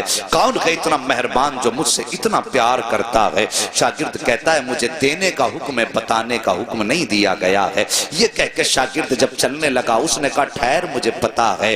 अल्लाह अकबर, जैसी वो वापस आया है, वो मुरीद शागिर्द आ गया, सरकार वो सिपाक पढ़ाने में मसरूफ हैं। जब वापस आया तो आकर के वही फकीर भिखारी दरवाजे पे खड़ा हो गया। मेरे गौस अपनी जगह से उठ के खड़े खड़े हो गए। हाँ हाँ, ये आईना है आज के पीरों के लिए जिनके पास गरीबों से मिलने का टाइम नहीं होता है, उन पीरों के लिए जो अमीरों के यहाँ पे सुबह शाम गुजारा करते हैं। गरीब दरवाजे पे आए तो उसे टाइम दे के टाल दिया करते हैं, तुझे जुम्मेरात में आना, तुझे पीर में आना है। अमीर आ जाए तो आइए इस्तकबाल किया जाता है। यार शर्म करो, तुम कितने भी बड़े पीर हो जाओ, गौसे पाक से बड़े पीर नहीं हो सकते हो। अखलाक देखो मेरे गौसे पाक का। जैसे ये गरीब दरवाजे पर आया है, आकर के मेरे गौस ने देखा खड़ा है, उठ के अपनी जगह से खड़े हो गए और फरमाते बता अब भी कुछ कमी रह गई है। इतना सुंदा था, आंखों में आंसू आए, हिचकी भर के रोना शुरू कर देता है। मेरे गौस अपनी जगह से चले हैं, चलने के बाद उसके पास जाके खड़े हो गए। वो कहता है कि सरकार मैं तो ये सोच रहा था, सारी जिंदगी मैंने आपकी मुखालफत चौराहों पर की है, सारी जिंदगी मैंने चौराहों पे खड़े होकर आपकी बुराई की है। मैं ये समझता था मेरा दुश्मन अगर यहाँ पे कोई सबसे बड़ा है तो वो आप हैं, लेकिन मैं समझ नहीं पाया था आप इतने बड़े सखी हो, इतने बड़े करीम हो कि मैं ये समझ नहीं पा रहा हूँ कि आपने मेरी इतनी बड़ी बड़ी खताएं माफ कर दी हैं। इतना सुनना था। मेरे गौस मुस्कुरा के कहते हैं बता और भी कुछ चाहिए। उसने कहा सरकार मुझे याद है एक बार जवानी में मुझसे कहा था कि तौबा कर ले खुदा राजी हो जाएगा, मैंने आपकी नहीं मानी थी। अब बस इतना बताइए क्या आज तौबा करूंगा तो क्या मेरे गुनाह माफ हो जाएंगे? मेरे गौस मुस्कुराते हैं और कहते हैं ला हाथ बढ़ा दे, हाथ में हाथ दे दे, सिर्फ तौबा से गुनाह की माफ नहीं होंगे बल्कि अल्लाह तुझे महबूब भी बना लेगा।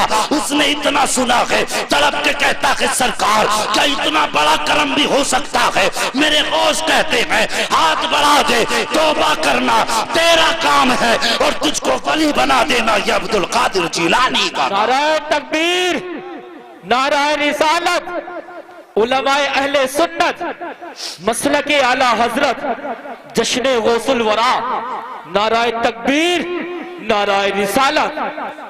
हाँ हाँ साहेब, उन्होंने तो रात दिन की बुराई करने वालों को माफ कर दिया। अब अपने गिरबान में झांक के जरा देखिए, अगर चौराहे पे बाप बेटे को डांट देना तो बेटा कहता है तुमने मेरी बेइज्जती कर दी, और फिर कई दिन तक बाप से नहीं बोलता है। हमने तो भाइयों भाइयों के बीच ऐसी दीवारें देखी हैं यार, भाई भाई होता है। अल्लाह की कसम भाई वो नेमत है, जिस दिन ये चला जाएगा ना उस दिन इसकी कदर मालूम होगी। और तुम्हें पता क्या है भाई क्या होता है? अगर भाई की कदर जाननी है तो कोई पूछे मेरे हुसैन से करबला के मैदान में जब गाजी अब्बास की शहादत हुई थी, मेरे हुसैन ने यूं हाथ रख के कहा था आज हुसैन की कमर टूट गई है और तुझे भाई की ताकत का अंदाजा नहीं है। आज भाई भाई के खिलाफ खड़ा हुआ है। साहिब कब तक लड़ोगे, कब तक लड़ते रहोगे? हमने तो अपनों को माफ करना नहीं सीखा, उन्होंने तो दुश्मनों को भी सीने से लगाया है। फिर कैसे कहते हो गौस का दामन नहीं छोड़ेंगे? अल्लाह अकबर। हमने यहाँ तक देखा है हजरत जी, यहाँ तक देखा है कि भाई भाइयों के इख्तिलाफ इतने बढ़ जाते हैं कि घर के अंदर फंक्शन होता, एक भाई के घर में फंक्शन है, दूसरा भाई दरवाजा बंद करके बैठा है। भाई के बच्चे पूछ के कहते हैं अब्बा बताइए क्या चचा हमें मनाने के लिए आएंगे? बाप के बच्चे मुंह जबान पे उन बच्चों के लिए कोई जवाब नहीं होता है। वो सोचता है हाँ कहता हूँ और भाई ना आया तो बच्चों को क्या मुंह दिखाऊंगा, और अगर ना कहता हूँ तो भाई बच्चे कहेंगे अब्बा जी आपके दिल में कोई कमी है। मगर जब बाप पूछता, बच्चे पूछते हैं भाई आएगा तो बाप टाल दिया करता है। और यार तुम्हारे बच्चे जब खुशियां मनाते हैं, तुम्हारे भाई भाइयों की नाराजगी का नतीजा ये होता है कि तुम्हारे दरवाजे पर एक कुत्ता भी चूड़े चमार भी खा के चले जाते हैं। अगर तुम्हारे दरवाजे पे नहीं आया तो अपना भाई नहीं आया है। तुमने गांव के प्रधान को मनाने के लिए, अपने घर लाने के लिए अपने पैर की जूतियां तक तोड़ डाली हैं। अगर नहीं पहुंचे हो तो भाई के दरवाजे तक नहीं पहुंचे हो, एक बार उसके दरवाजे पे अगर चले जाते और जाके इतना कह देते भाई मुझसे गलती हो गई है, अल्लाह की कसम खा के कहता हूँ जहां ये दुनिया के दौलत वाले तुमसे 70 चक्कर लगवाते हैं, ये तेरा अपना भाई है। एक बार दरवाजा तो खटखटा के देख लेता, और तुझे कितनी भी बड़ी उस भाई के खिलाफ साजिश की थी, एक बार इतना कह देता कि भाई खता हो गई है, फिर उसकी आंखों में देखता माँ की ममता भी नजर आती, बाप की शफकतें भी दिखाई देती, खानदान की मोहब्बतें भी दिखाई देती, और खून का उबाल भी दिखाई देता। वो कहता यार छोड़ दे, जब तू दरवाजे पे आ गया है मैंने तुझे माफ कर दिया है, तुम मुझे माफ कर दे। जब तुम्हारी ये मुलाकात होती तुम मदीने से सदा आती और दोनों भाइयों एक दूसरे को माफ करके तुमने मुझे खुश कर दिया है। जब ये मदीने वाला कहता तो रब फरमा देता, जब तुमने मुस्तफा को खुश कर दिया है मैंने तुमको माफी का परवाना अता फरमा दिया। हाँ, हमें तो जन्नत भी अगर चाहिए। या रसूल अल्लाह जिंदाबाद, हमें तो जिंदाबाद जिंदाबाद। हमें तो जन्नत भी वो चाहिए जो मौलवी 100 रुपए लेके जन्नत बांट के चला जाए। जन्नत क्या मौलवी के बाप की है? मुझे नहीं आता ये कहना कि एक रात जलसा करा तो जन्नती हो जाओगे। हाँ हाँ, वो बात अपनी जगह सही है। कोई एक नेकी अगर काम आ गई तो बख्शिश के लिए काफी हो जाएगी, लेकिन ठेका नहीं, गारंटी नहीं। ये बात याद रखना कि जिंदगी में एक जलसा हो, उसमें आके सुन ली और पूरे साल खुराफाते करते रहे, फिर ऐसे जलसों का नतीजा क्या? आज आके बैठे कुछ हासिल करके जाओ। मेरे गौस ने तो दुश्मन को भी माफ कर दिया, फिर हम अपने भाई को माफ करने की हिम्मत क्यों नहीं रखते? और सोचो जरा, दिल पे हाथ रख के सोचो, जब मेरे नबी के पत्थर मारे ना जालिमों ने, तो सहाबा कहते थे आका अब तो पानी सर से ऊपर हो गया है, अब बद्दुआ कर ही दीजिए। नबुव्वत वाले हाथ उठे। सहाबा कहते हैं हम सोचने लगे, हम आका के चेहरे पे निगाहें जम गई, आज नबी बद्दुआ करेंगे वो कुफ्र हमेशा के लिए खत्म हो जाएगा। सहाबा फरमाते हमने देखा नबुव्वत वाले वो होठ हिले जिनके बारे में मेरे इमाम ने मुस्कुरा के कहा, पतली पतली गुले कुद्स की पत्तियां, उन लबों की नजाकत पे लाखों सलाम। सहाबा फरमाते जब वो होठ खुले ना, हम हैरत में रह गए। नबी ने बद्दुआ नहीं की बल्कि जुमला निकला, अल्लाह ये मुझे पहचानते नहीं तो इनको मेरी पहचान अता फरमा दे। अल्लाह अकबर। ये देखो, ये नबी हैं, हमने उस नबी का कलमा पढ़ा है जिसने दुश्मन को सीने से लगाया, और फिर हम किस खेत की मूली हैं? मेरे नबी ने यही तो दीन दिया था, माफ करने वाला बदला लेने वाले से ज्यादा ताकतवर होता है। अगर तुमसे किसी का दिल टूटा है तो यार अपनी अना मिट्टी में मिला दो, बस सिर्फ मुस्तफा की रजा के लिए। मैं कुछ नहीं कहता तुमसे, सिर्फ मुस्तफा की रजा के लिए। और सुबह को जाके दरवाजा खटखटा दो। अगर वो ये भी कहे जलील तुझे शर्म नहीं आई, इतना बेगैरत फिर भी चलाया दरवाजे पे, तो मुंह ना बिगाड़ना, मुस्कुरा के कहना यार मैं तेरे लिए नहीं आया, मैं तो मदीने वाले मुस्तफा के लिए आया। इतना कह के अपनी अना मिट्टी में मिला दो। हजरत अली फरमाते हैं अगर किसी बड़े का अदब करने में या इनकिसारी में किसी की इज्जत कम हो जाए तो हजरत अली फरमाते हैं वो कयामत में मेरा दामन पकड़ ले। झुकने वालों को अल्लाह इज्जतें कम नहीं करता, बल्कि झुकने वालों को अल्लाह इज्जतें ज्यादा अता फरमाता है। बात समझ रहे मेरी? हम में तो दीवारें बड़ी ऊंची ऊंची हो गई। एक भैया अगर बन गया ना कोई अधिकारी, और दूसरा बेचारा ठेला लगा के बच्चे पालता है, तो उनके बीच बड़ा फर्क हो गया। वो सोच यार तुझे अल्लाह ने अगर अधिकारी बना दिया, तेरी 60,000 या 90,000 तनख्वाह है, तो सोच वही खुदा अगर चाहता तो तुझे ठेले पे लगा देता है? और जिसे ठेले पे लगाया उसे इस पोस्ट पे बैठा देता। फिर बता तेरा क्या है इसमें? अल्लाह ने जिंदगी दी, अगर अमीर भी हो ना तो गरीबों को निभा के चलो। मेरे गौसे पाक रज़ी अल्लाह ताला अन्हु हज के सफर के लिए रवाना हुए। शोर हो गया पूरे बगदाद में, सरकार गौसे पाक हज के लिए जा रहे हैं। आप देखिए हुजूर हसन मियां आए, खबर हो जाए हसन मियां आ रहे हैं, कितनी भीड़ लग जाती है कि नहीं लगती? कि नहीं लगती? बहुत भीड़ लगती। और फिर अगर पता चल जाए ताजुश शरिया आ रहे हैं, फिर तो मैदान छोटे पड़ जाते। सोचो अगर ताजुश शरिया का ये आलम है, और जब लोगों को पता चल जाए कि बगदाद वाले गौस हज के लिए जा रहे हैं, फिर क्या आलम होगा? भीड़ लगने लगी। अल्लाह अकबर। सबक हासिल करो जिंदगी से। भीड़ लगने लगी, बहुत बड़ा काफिला हो गया। जब चलने लगा तो जाहिर है पहले कोई हवाई जहाज तो थे नहीं, न बसें थी, वो चौपायों वाली सवारियों पे लोग सफर किया करते थे। यही था ना, सफर करते थे। जब सफर करते थे पैदल तो फिर रास्ते में पड़ाव भी पड़ना, ये भी जरूरी था, ठहरना आराम करना। तो कुछ बस्तियां रास्ते में पड़ती थी। वहां लोगों को पता चला गौसे पाक इधर से गुजरने वाले हैं, तो पता चला यही कयाम करेंगे।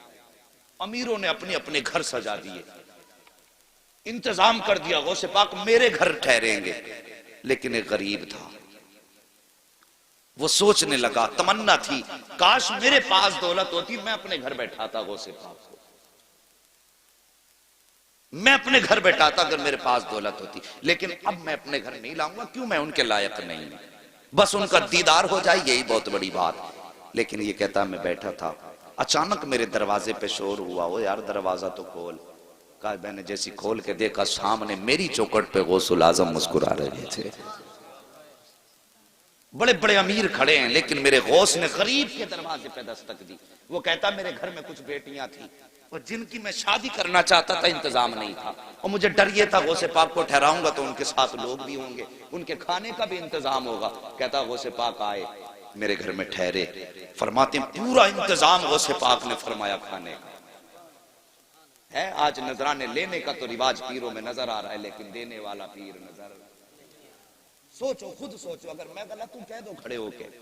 देने वाला पीर, नजरानों का एक तसव्वुर था पीरों की बारगाह में कि अमीरों से लेते थे, गरीबों को देते थे, इसलिए अमीर जाके देते थे हजरत ये नजराना। अब तो भाई गरीब भी आके कहता ना हजरत 50,000 कम पड़ रहे हैं बेटी की शादी में, दुआ फरमा दें, तो पहले 100 रुपए दुआ के लिए ले लेता वो उससे। पहले 50,000 थे, अब वो रह गए 49,950 गरीब थे। 50 और घट हो जाते, कम हो जाते हैं और। मगर मेरे गौसे पाक, अल्लाह अकबर, कुर्बान जाए, ऐसे दस्तगीर जमाने में कोई नजर आता ही नहीं। तेरी नस्ले पाक में है, बच्चा बच्चा नूर का, तू है आईने नूर तेरा। सुभान अल्लाह, सबको नात याद है, अल्लाह सलामत रखे। तवज्जो है, कहता है मेरे गौसे पाक मेरे घर पे ठहरे, इंतजाम किया खाने का, और फिर वो कहता है लोग आए ना, नजराना देने लगे हजरत, नजराना देने लगे। कहने लगा इंतजाम सारा गौसे पाक का था, लेकिन मेरी बस्ती में मेरा चर्चा हो गया, लो उसने गौसे पाक के सारे साथियों के खाने का इंतजाम किया। कहने लगा देखो काम उनका था, नाम मेरा हो गया। अल्लाह अकबर। कहता है जब सारे लोग खा चुके, रात गुजारी, सुबह चलने लगे, मेरे गौस ने मुझे बुलाया और बुला के फरमाया जरा करीब आ, और सीने से लगा के कान में कहने लगे बेटियां जवान हैं, इंतजाम नहीं है शादी का। तब बस इतना कहा था, गौसे पाक पे जितना भी नजराना मुरीदों ने दिया था वो सब उठा के मेरी गोद में डाला और फरमाया जा जा बच्चियों का इंतजाम फरमा दे। वो कहता है बज़ाहिर तो थोड़ा था, लेकिन अल्लाह ने इतनी बरकतें दी कि मेरी बच्चियों की भी शादी हो गई और नस्लों के गुजारे भी होने लगे। अल्लाह अकबर। कौन देता है देने को मुंह चाहिए, देने वाला है सच्चा। हमारा नबी, गरीबों से प्यार करो, ये मेरे नबी का फरमान है, और ये मेरे गौस की जिंदगी का। एक बात आखिरी नबी की बयान करके बात खत्म कर लूं, अभी बर्दाश्त करेंगे थोड़े से। अल्लाह सलामत रख के सारे बोल दो या रसूल अल्लाह। है जी, इतनी कंजूसी से नहीं, अब नबी के सदके में हाथ मिले तो उठाई दीजिए। मैंने अब तक किसी से सुभान अल्लाह कहलवाया, थकाया आपको, बस चाहता था जहन मुंतशिर ना हो, दिल में बात उतरे, लेकिन अब जरा बेदारी दिखाइए और बोलिए या रसूल अल्लाह। अल्लाह सलामत रखे। बस तवज्जो कीजिए, मेरे नबी ने गरीब परवरी कैसी फरमाई, तवज्जो करना। बस 10 मिनट रह गए। खैरियत है पीछे वाले लोग? ठंडी हवा तो नहीं लग रही है? कोई बात नहीं, यहां ठंडी बर्दाश्त कर लो, कयामत में गर्मी से गौसे पाक बचा लेंगे इंशाअल्लाह। तवज्जो है, मेरे नबी अल्लाह अकबर, इतना गरीब परवर, कुर्बान जाऊं। हमें तो दौलत पे बू है, घमंड है दौलत का, क्या करना है यार। आज आंखें खुली है तो सब हमारा है, जिस दिन बंद हो गई सब पराया है। इस पे नहीं इतराना चाहिए, इस पे नहीं इतराना चाहिए। वासिफ अली वासिफ एक बड़ा मशहूर शख्स गुजरा है, इन्होंने स्कूल बनाया, स्कूल इंटर कॉलेज जो भी बनाया, लोग इस बड़ा नरम दिल था, इसकी बात बहुत, इसने अहम बात कही थी। इसने लोगों ने इसके पास आते एडमिशन कराने के लिए, तो लोग कहते कि साहब गरीब हैं, फीस नहीं दे पाएंगे, तो कहता था चलो माफ कर दी।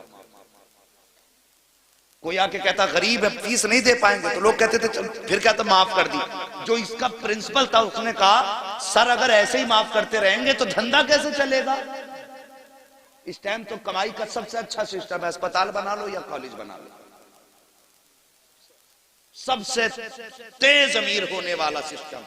कॉलेज बना लो या अस्पताल बना लो, कोई फीस नहीं, कितना ले लें कितना दे दें कुछ पता नहीं है। तवज्जो है? हाँ, बुरा मत मानना अगर किसी का स्कूल हो तो नसीहत हासिल करना। वासिफ अली वासिफ से प्रिंसिपल ने कहा कि अगर सर ऐसी माफ करते रहे तो धंधा कैसे चलेगा? उसने कहा ये स्कूल मैंने पैसा कमाने के लिए नहीं बनाया। कहा फिर? कहा मैंने ये जो लोग भेजे हैं फ्री किए हैं इसलिए नहीं कि ये लोग मेरे स्कूल को पैसा दें, बल्कि उसने कहा था मैं इसलिए फीस माफ कर रहा हूं ताकि ये लोग मेरे जनाजे में शामिल हो जाएं। याद रखना इस बात, बहुत बड़ी बात उसने कही थी। ये मैं अपने जनाजे की भीड़ बढ़ा रहा हूं, कोई मेहरबानी नहीं कर रहा हूं, जनाजे की भीड़ बढ़ा रहा हूं। पता चला अच्छे अमल करोगे तो भीड़ अच्छी होगी। लेकिन ये भी होता है, प्रधान मरे थे, कुत्ता मरा प्रधान का तो पूरा गांव था, प्रधान मरे तो आधा भी गांव नहीं था, इसलिए कि वहां तो प्रधान को मुंह दिखाने गए थे। अब जब प्रधान ही मर गए तो फिर किसे मुंह दिखाने जाते? समझ रहे ना मेरी बात? ये मुहावरा है, अगर कोई बिरादरी यहाँ प्रधानों की हो तो बुरा मत मानना कि मौलवी हमें कह गया है जी। बस समझाना चाहता हूं कि जब तक आंखें खुली हैं तब तक हमारा है, आंखें बंद हुई तो सब पर आया, सब पर आया। आओ रब के करीब हो जाओ, अपने मुस्तफा के करीब हो जाओ। ये जिंदगी का सबसे अहम मशगला है कि हम मुस्तफा के करीब हो जाए। हम तो गरीब रिश्तेदारों को अपनाने से इनकार कर देते। अगर कहा जाए कि यार तुझे अल्लाह ने इतनी दौलत दी है, तेरी बहन गरीब है, उसी की बेटी ले आ घर में,